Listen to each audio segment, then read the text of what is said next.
So hello everyone and welcome back to the first time Java hardcore series. And if you don't know what that means, all it means is that I am typically a Bedrock player when it comes to Minecraft. But in this series, I'm trying to play in the Java edition. And oh yeah, we're also playing on the hardcore edition, because it just makes the game that much harder. And so all we did last episode really was build up our house, which then also burned down. But that's okay, because in the episode today, we're going to be attempting to build the most insane OP armor that is even possible in the game. But first, before we can do that, we must venture to the Nether. So welcome back everybody, and as promised, in between episodes, I went ahead and got myself a whole bunch of diamond armor, so we're fully equipped and safe. Also, I made this little area that's in between the house and the farm here.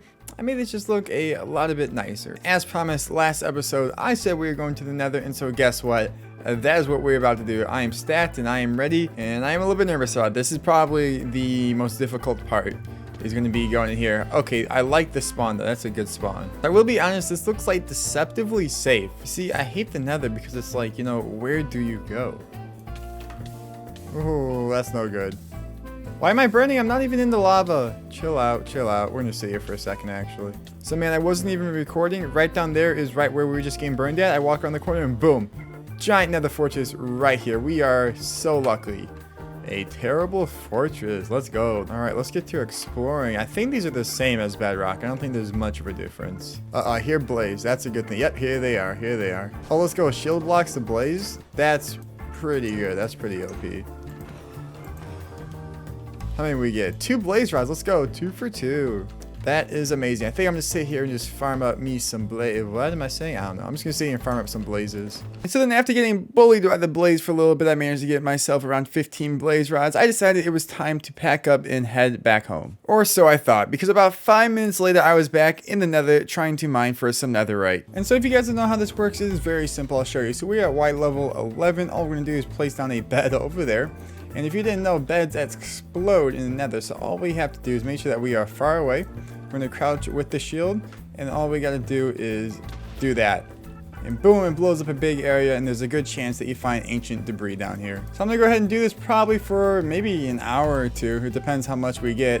And then I'll be back with you guys once we hopefully have around like 32 or so of the ancient debris. And so that consisted of doing many hours of quite literally just this, placing the bed, looking, and then destroying. And yeah, it's pretty repetitive and it gets pretty boring pretty fast. And many days later in real life time, this has taken quite a while to get, we have got ourselves a 34 netherite scrap. Now what we can do is we can take this and the gold, and I believe it's something like this. Not completely sure, whatever, it's in here somewhere. I mean, I was pretty close, so it's just like that, and we can make ourselves some netherite ingots. So we can make 7 max, and bam, that right there is a lot. We just need at least 1 more piece of gold, and I think we can make 1 more. Yep, we have enough right there to make 8 of those, and then we have 2 extras, which we can go ahead and throw in there. So what I think I'm going to do, I don't know if I should put it on this stuff just because it's already damaged a lot. I may just wait, and I think I'm going to try and do is I'm going to try and enchant. I got our little enchantment table kind of set up. But yeah, I don't think I want to apply it to this armor just because it's so weak and we don't exactly have great enchantments yet or anything like that. So we'll put these in here and we'll just leave them there for a little bit until we're ready to use them. So yeah, that's all really cool stuff, but what I think I really need to do right now is go ahead and get myself some villagers. And why do we need villagers? Well, as you know, with villagers you can get enchantment books that are absolutely insane. You can make iron farms out of them. You can make so much stuff. They are so helpful. And so I'm thinking we go and find some villagers and maybe put them on that island right there so we get a whole bunch of them. Alright, so it's far from perfect, but this will definitely hold some villagers for the time being. But alright, it is now time to go ahead and set off and find ourselves some villagers, hopefully, that we can bring back to this little container. Ooh, a potato. So here we are at the village. Now all we need to do is get one of these villagers kind of over that way, over that mountain in a boat.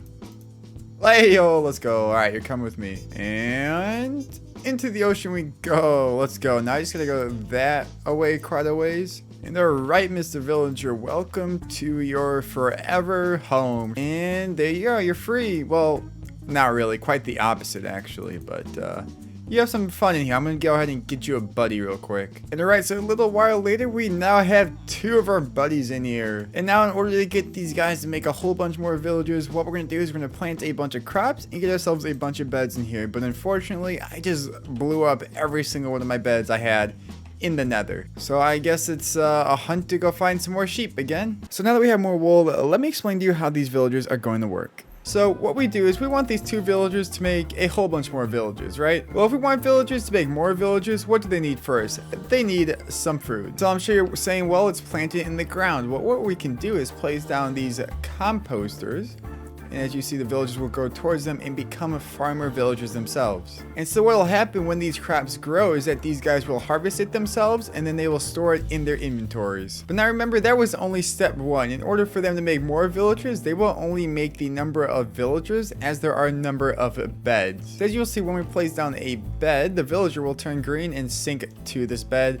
And then so will this one. So right now, they would not make any more villagers or anything like that. But now if we place down a third one, when their inventories are full of food, you'll see them sit there and throw it at one another, and then they will make themselves a baby villager. And as they get more food, they will keep creating villagers until all of the beds in this village are filled. So while I waited for the villagers to do their thing, I figured it would be a good time to get some enchants on my tools and also go on a big old mining trip. Much time later, and man oh man, do we have lots of resources now. Fortune 3 pickaxes really put in work. Tons of iron, gold, redstone, and we got tons of these amethyst shards as well. Not just that, but just look at how many villages we now have. Quite a decent number of them. But yeah, so now that we got tons of materials and we got tons of villages, I think it is a good time to go and find a place to make our iron farm. So I think this over here will be a good area to build up our iron farm. Now, our villages are just over there. So yeah, I'm just going to go ahead and grab all my materials real quick and we will start building over here.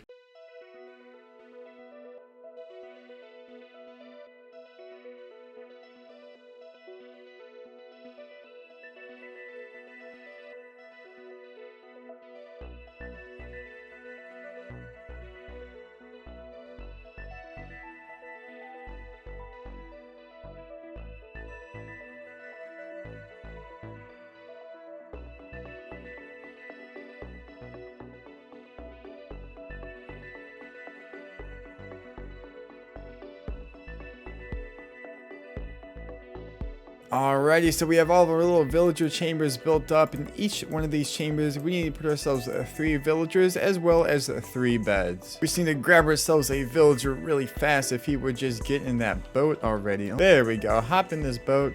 So we'll get him over here, we'll lure him right over here. Place a minecart right next to him, so when he wakes up, hopefully he just pops in there. Ahem. Oh, okay, so now he wants to go up by himself. You see that? That's what I was trying to do the whole time. You see how he's just walking up here by himself and he's gonna say, yeah, okay, whatever. That's what I was trying to do the whole time. Okay, but regardless, you guys get the point and you guys see what we're gonna be doing now. Many boat rides later, and with one chop of the pickaxe, let's go. That is our last guy right there for all of them. Yeah, we can go ahead and break some of this stuff down right here, and we can begin with the final step, which is the most important step. It's the reason this whole entire farm works. And with that, we have built up this little ring that our zombie is going to ride around, and what he's going to do is go up to each and every one of these and just scare these guys. And when they're scared, that's when they then spawn a golem to protect them. We'll just push them onto here. And boom, boom, and now it should be working. We should see a golem up there, hopefully.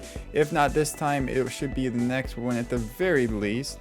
Yep, there's our first golem right there. So I'm just gonna go ahead and go AFK here just for a little bit, just to see how much iron we can get. So just a few hours later, and we are back at this iron farm. Spent a couple hours AFKing down there. As you can see, it's still working all nice and well. We have got ourselves a whole lot of iron. So I went ahead and crafted it all into iron blocks, and man, that is 3-4 stacks of iron blocks. So yeah, that just shows off just how powerful villagers are, and we're actually going to use these villagers once again in a different way. I went ahead and made a little railway that goes from where all of our villagers are kept over to just this little platform over here.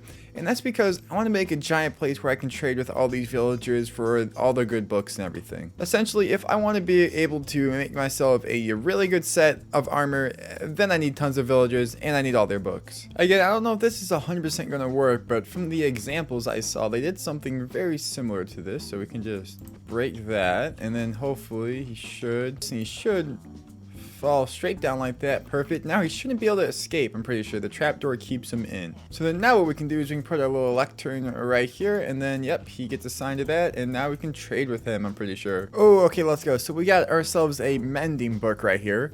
So now we don't have any emeralds. So anyways, like I was saying, this guy has still got this mending book, so we should be able to come over here, trade for that book. Look at that, we got our achievement. What a deal. Now that trade should be locked in completely, and so then we should be good. Yeah, we got a mending book, and then we just repeat it over and over again. So it is actually going pretty well. As you see, we got pretty good enchants. We got like a prop 4 guy here, sweeping edge, you know, I'm breaking 3 villager right here.